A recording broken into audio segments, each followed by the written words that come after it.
Good morning, sir. Our topic for today is about operational procedures during hostage-taking situations and hostage negotiations, which is day chapter 7. So during hostage-taking situation, it is important to note that the basic policy in hostage-taking incident is no concession to hostage takers.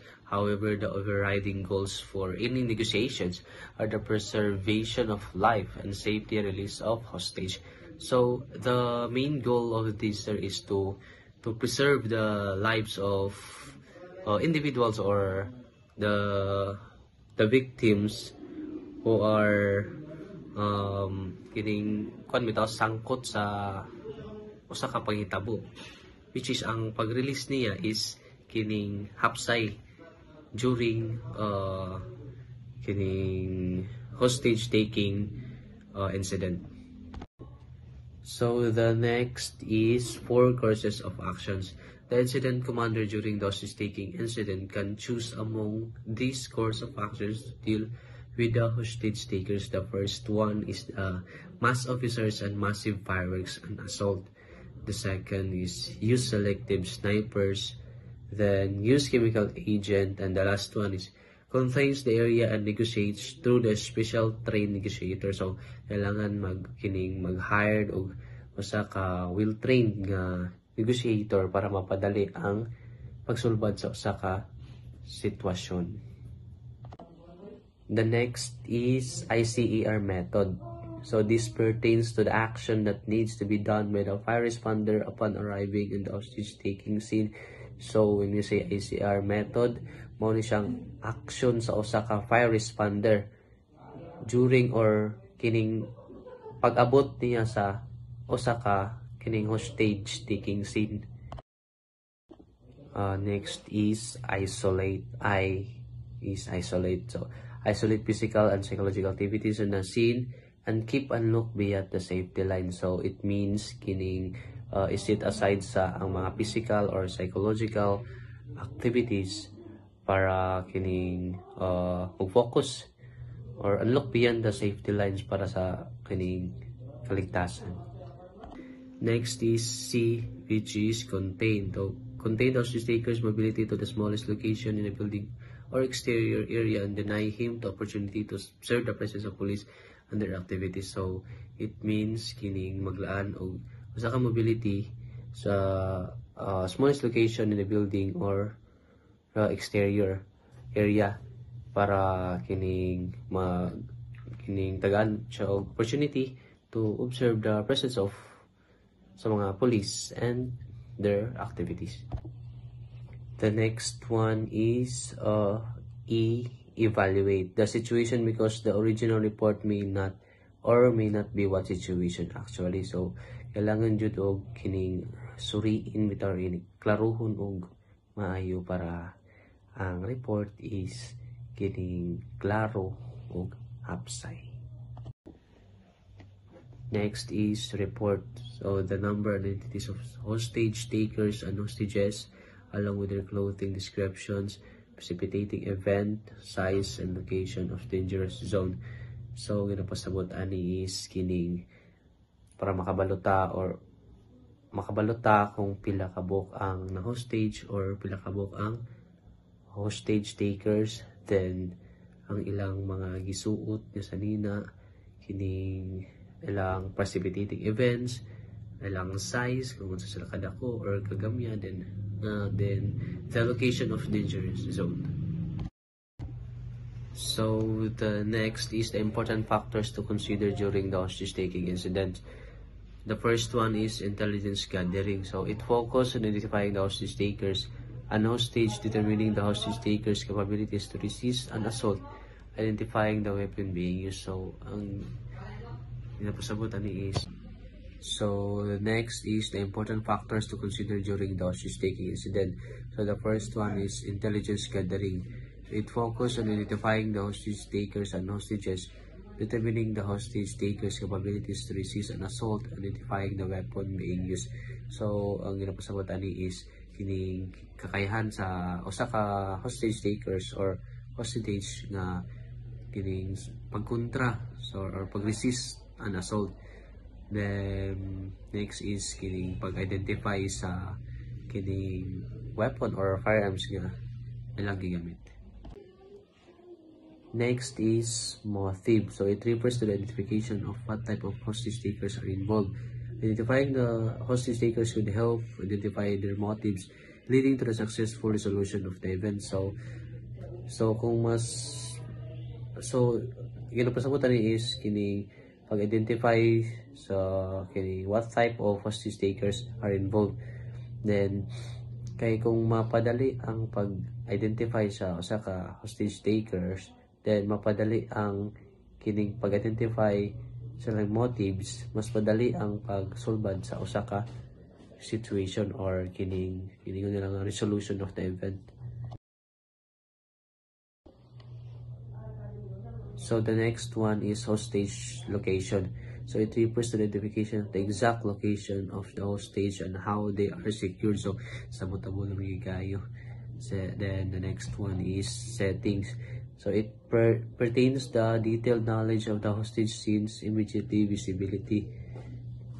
Then the last one is formulation of a plan in case an assault is determined as a final option.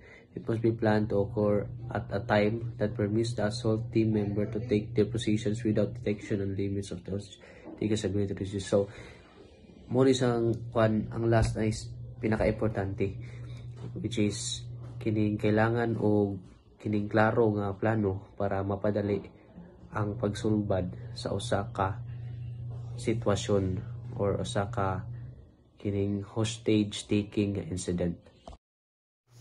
So, reason why hostage taker surrender. So, first is fear of the assault by the police. So, muna siya ang hostage taker nga madlock siya nga gamitan dito siya og force sa ka police ay siya dakpon, like for example kanang ginakulata pa sila daan ay sila dakpon. Then next is collapse of moral and or motivation. Is when we say collapse is kanang punang murag na down dito siya sa moral or iyang kaisog kung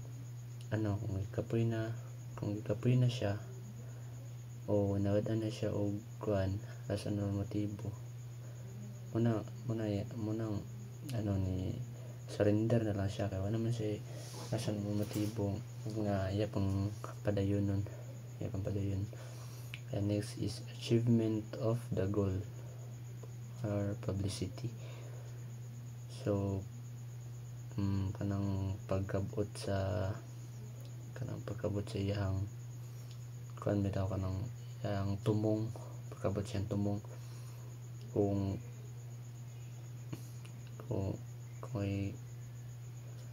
kay usahay ang tuyo sa hostage taker mao ang makuha ang kanang attention, makuha bitaw ang attention sa publiko nga mga lugar.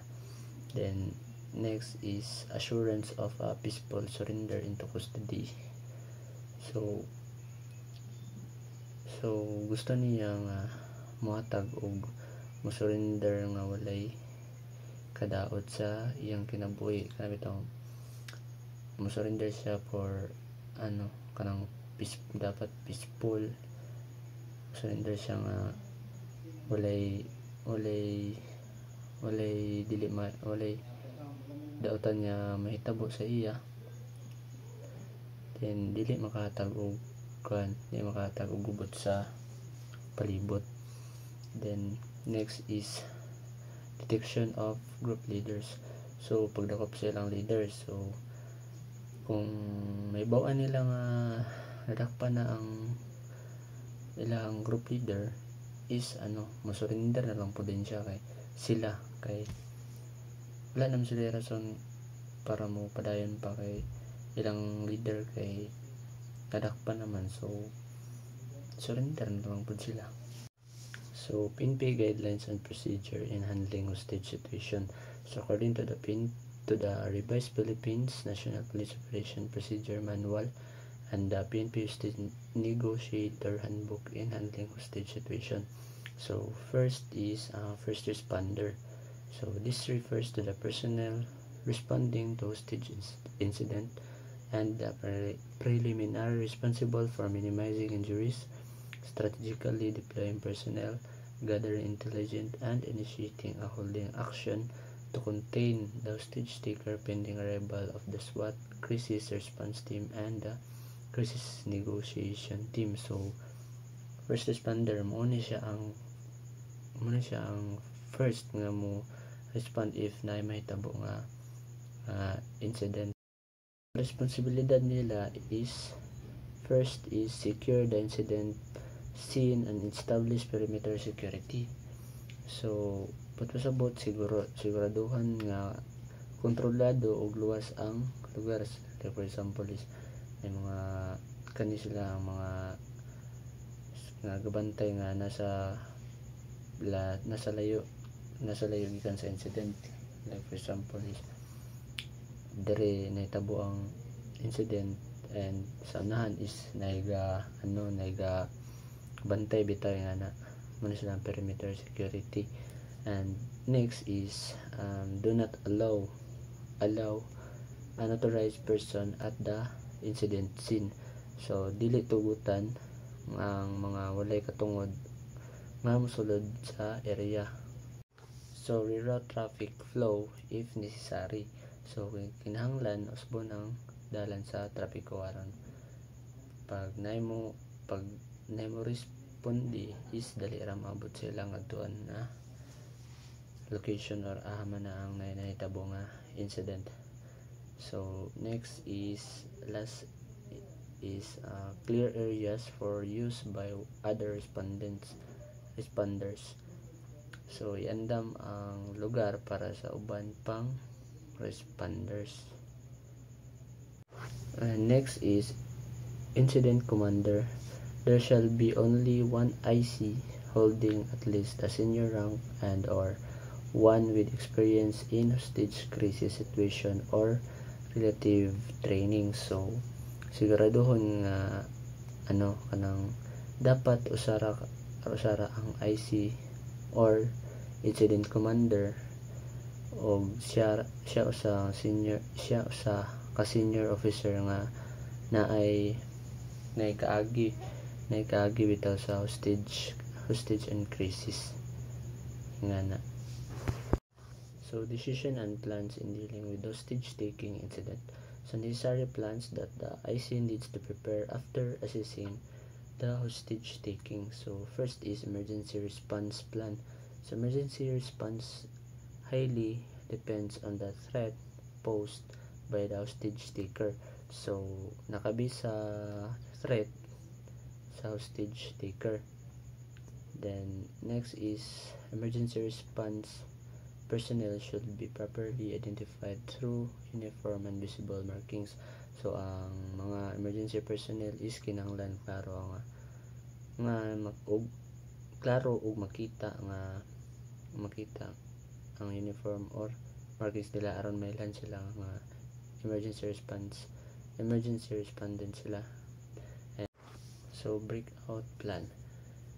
Possibility of breakout shall be considered immediately upon drawing out of negotiation strategies. So dapat ang posibilidad nga mosulod ang hostage is kinahanglan una-unaon sa daan ay mo sulod bitaw ay mo sulod aron effective ang strategy ninyo nga plano. And breakout plan should not be used as a go signal for assault unless the escaping hostage are threatened by the hostage taker. So dili kini gamiton isip anang isa ka signal sa pag-atake gawas if kung peligro nana sa peligro ang hostage. And so surrender plan should be drawn in a way that the hostage lives will not be jeopardized. So dapat maprotektahan yapon ang kinabuhi sa isa ka hostage. And police elements, especially members of SWAT, should not rule out the possibility of suicide by cop. So ang posibilidad nga ang hostage taker magpasagad by suicide cop. So dili na kalimod nga na bitaw. So next is hostage reception and release. So release hostage should not be taken for granted. So ang mga gipagawas nga hostage dili pa pasagdan, dapat bantayan yapon na sila. Then for security purposes, release hostage should be contained and isolated. So kinahanglan i-isolate para sa seguridad. And last is collection plan. Collection plan be very dangerous unless careful plans. So delikado kung wala na planuhan. So dapat planuhan jud aron successful inyong operation. So next is collection should always be taken as an opportunity to gather intelligence from the stronghold. So pagkuha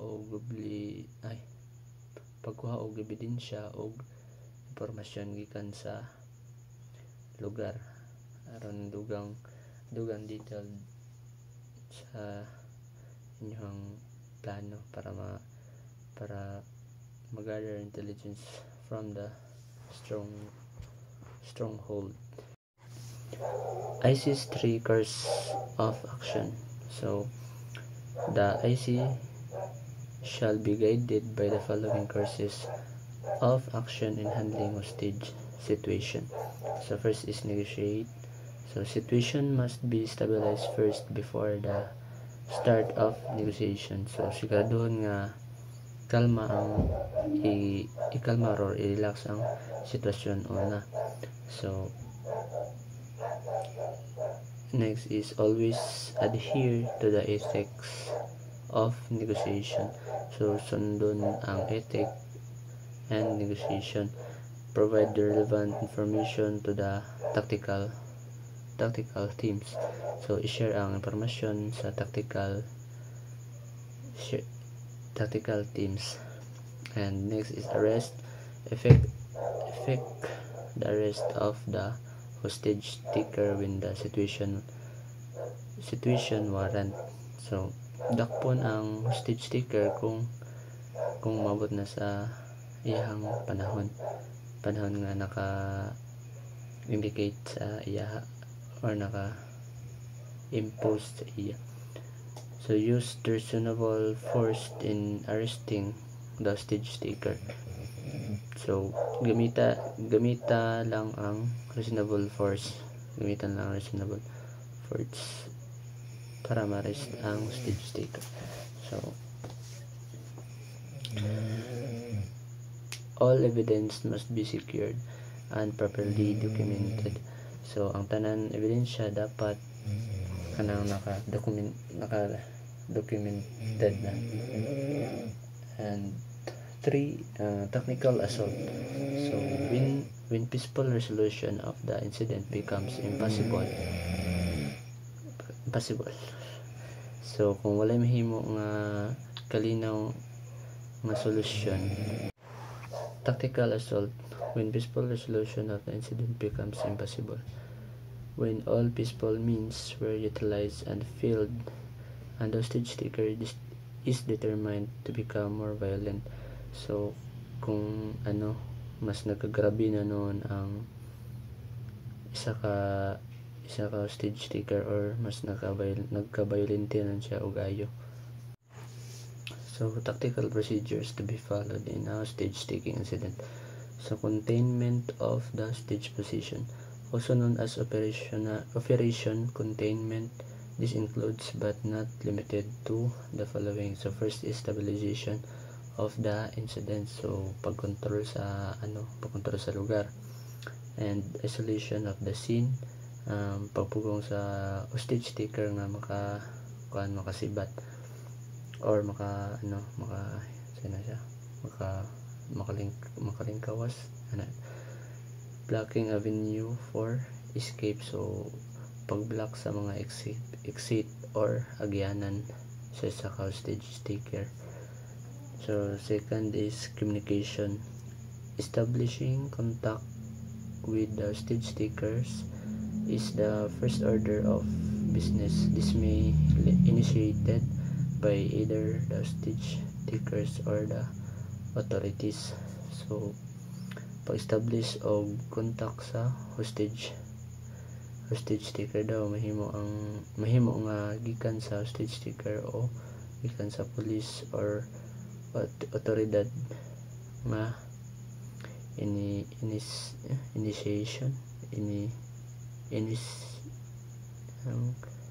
initiative.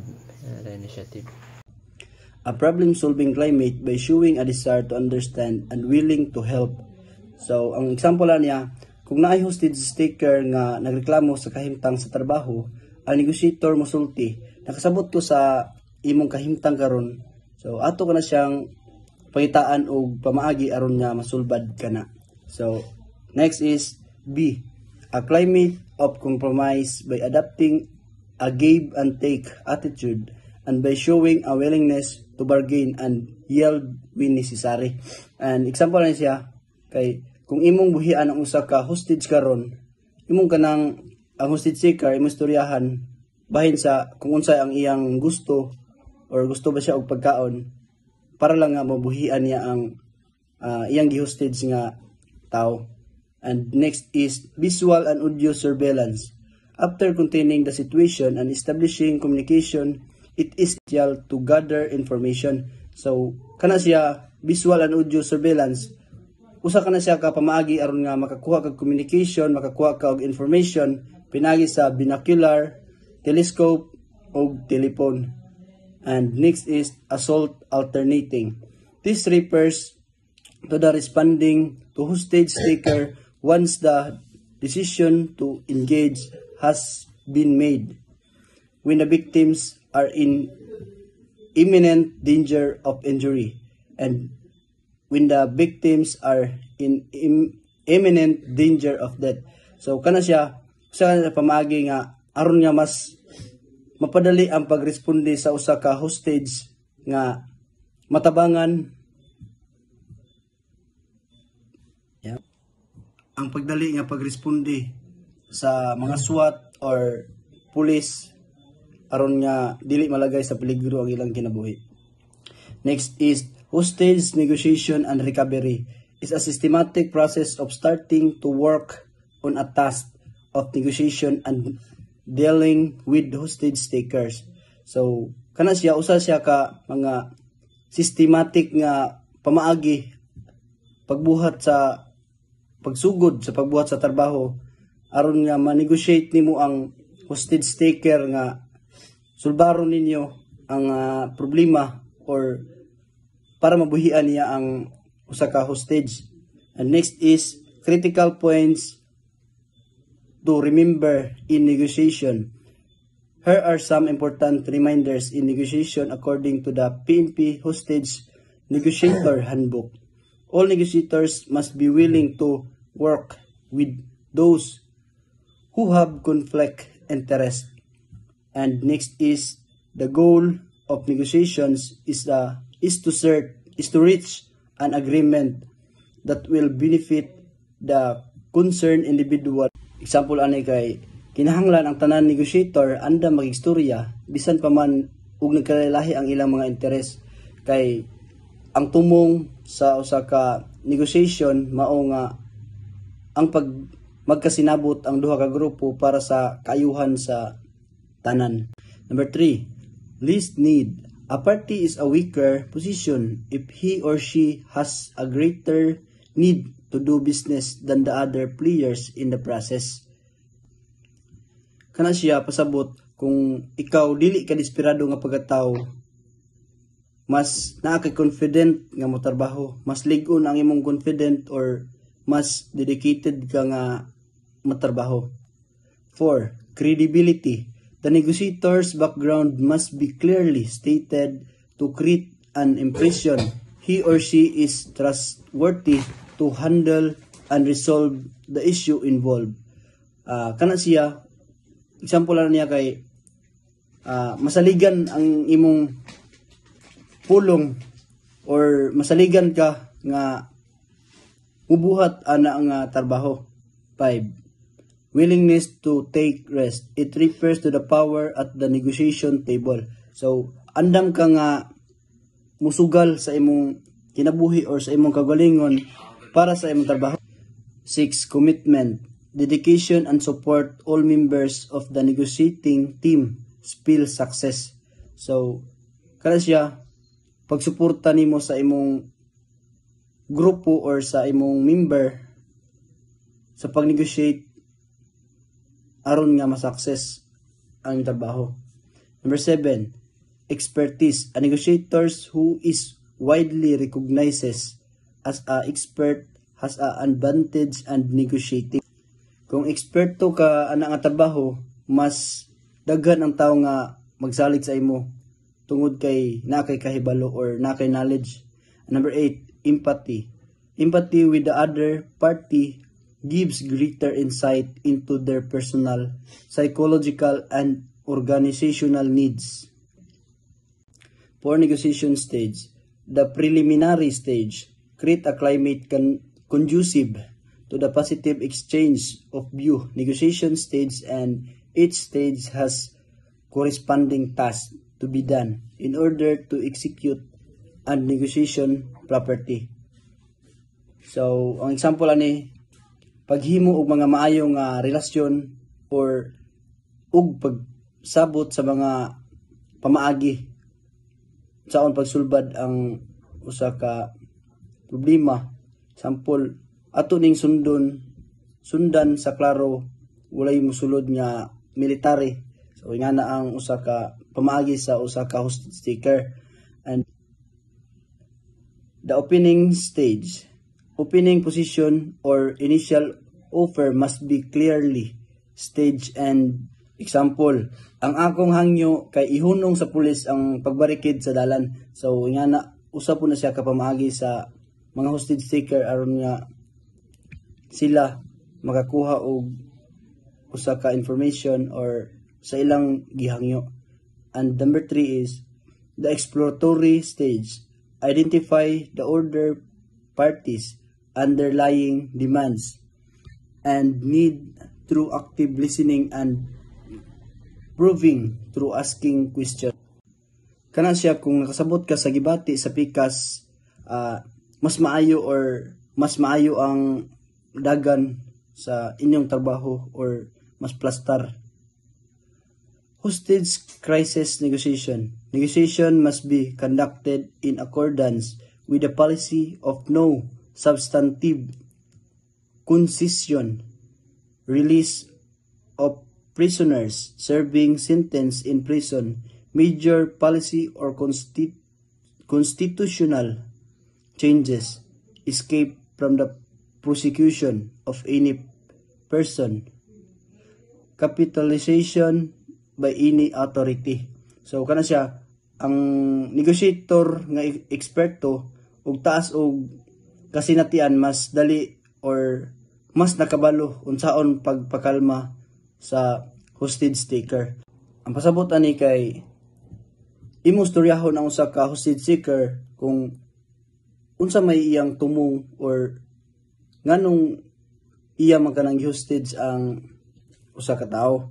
Muna siya nga the concluding or the closing stage. Currencies or term must be matches to the needs. So kana siya usa kana siya ka pamaagi usab nga pag-finalize sa kasabutan ninyo sa usa ka hostage taker. So example na kung imong buhian ang usa ka hostage, ang iyang kinahanglan nga imo siyang ihatag. And 8 sources of power in negotiation process. First is power is defined as an individual's ability to get things done by influencing other people. Number 1, information. This refers to the prior knowledge of the other side's interest and expectation, financial situation, and properties. So, example ani niya kay mas makabalo ka or mas naa kay advance nga thinking or knowledge sa pagpanghitabo. Number 2, time. Time pressure on the other party creates an advantages since he or she is given more time to study the situation and create exact calculation. Kana siya, kung dili ka magdali sa pagbuhat sa trabaho, mas mapangitaan nimo paagi or mas makontrol nimo kung saan nimo pagkuha or pagpangita og mga pamaagi. Safe release of hostages. The main priority is to protect and free the hostage alive. So, kani ang main priority gyud is kanang protect nimo ang hostage para napasalay ulian nga pamilya. Safe handover of perpetrators. Ensure suspects surrender peacefully without further violence. Kanang istoryahan nimo sila og tarong para mahapsay og plastar ang pag-areglo sa pag-surrender. Arrest of perpetrator. Offender must be taken into custody according to the law. Minimize harm. Reduce injuries of both hostages and hostage takers. So, basic anang nimo prioritize nimo ang safety nila para wala kayo yung mga damage ang ilang mga lawas. Minimize property damage. Prevent destruction buildings, vehicles, or other asset. Kanang example, i-hostage ka sa kapit sa imong sakyanan, dapat walay mga damage kaayo or gas-gas para gamay ra pod ang ang bayad. Effectiveness of buying time. Police perspective. Time allows resources, assembly planning, and intelligence gathering. Kanang mag-manage kag time so that ang pagplano madali raw dali lang. Hostage perspective. Time reduces fear, humanize them, and may exhaust captors. Hostage taker perspective. Time can lower demands but may also increase doubt of police.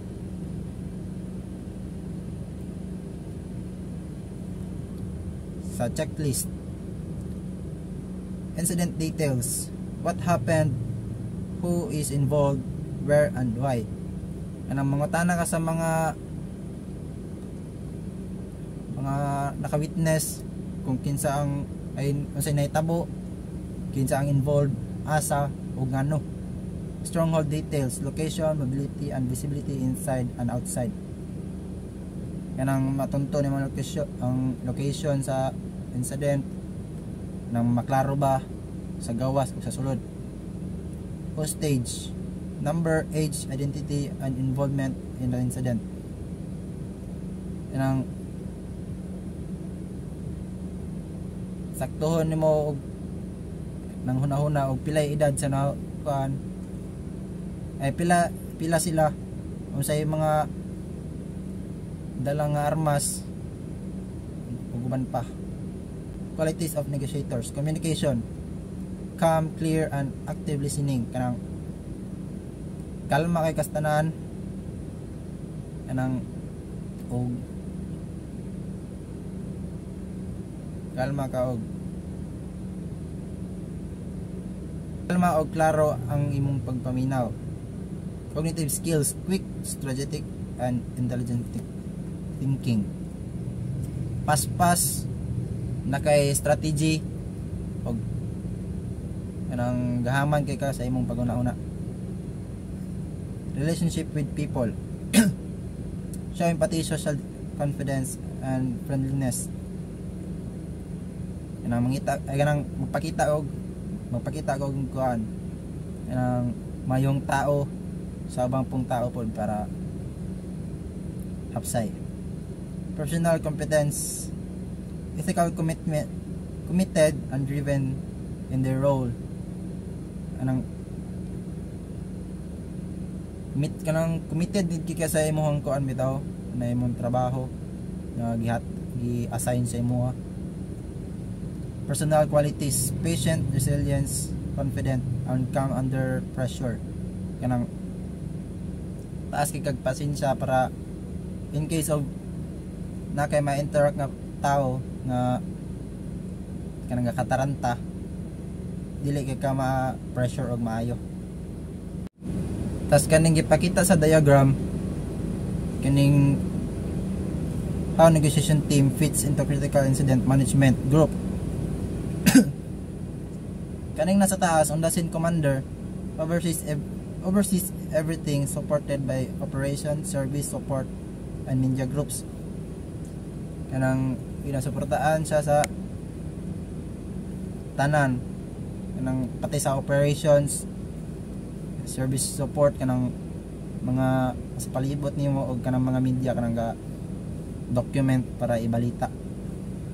Negotiation group focuses on direct communication with perpetrators through negotiators.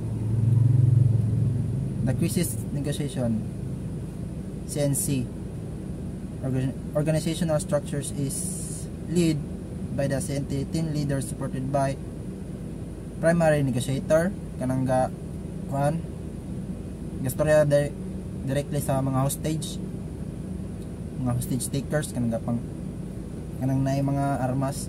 Secondary negotiators or coach kanang ga-guide o ga-assist sa mga kuan sa mga hostage. Psychologist provides behavioral and mental insight kanang